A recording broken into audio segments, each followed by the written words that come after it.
Hi friends, முருங்கைக்காய் கத்திரிக்காய் சாம்பார் சக்தி சாம்பார் தூள் பயன்படுத்தி எப்படி செய்யலாங்கிறத பார்க்கலாம். 3 லிட்டர் குக்கரில் 200 கிராம் துவரம் பருப்பு, கொஞ்சம் மஞ்சத்தூள் போட்டு வேக வச்சுருக்கேன். லெமன் சைஸ் புளி ஊற வச்சுருக்கேன். சாம்பார் செய்ய ஆரம்பிச்சிடலாம். அடுப்பில் வடச்சட்டி வச்சுருக்கேன். 2 ஸ்பூன் ஆயில், 1 ஸ்பூன் கடுகு போட்டிருக்கேன். 1/4 ஸ்பூன் வெந்தயம் சேர்த்துருக்கேன். 15 சின்ன வெங்காயம் போட்டிருக்கேன். 1 தக்காளி போட்டிருக்கேன். வெங்காயம் தக்காளி வதங்கினதுக்கப்புறம் 3 முருங்கைக்காய் கட் பண்ணி சேர்த்துருக்கேன். 3 கத்திரிக்காய் கட் பண்ணி சேர்த்துருக்கேன். வதக்கி விட்டுக்கலாம். 1 ஸ்பூன் உப்பு போட்டிருக்கேன்.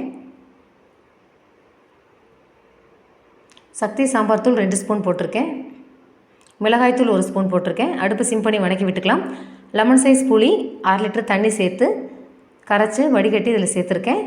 மஞ்சத்தூள் கொஞ்சம் போட்டு அடுப்பு மீடியம் ஃப்ளேம்லேயே 10 நிமிஷம் வேகட்டும். காய் வெந்ததுக்கப்புறம் பார்க்கலாம். வெந்துருச்சு.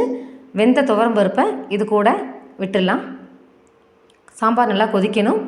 உப்பு கம்மியாக இருக்குன்னு 1 ஸ்பூன் போட்டிருக்கேன். கருவேப்பிலை கொஞ்சம் போட்டிருக்கேன். பெருங்காயத்தூள் 1/2 ஸ்பூன் போட்டிருக்கேன். சாம்பார் ரெடி.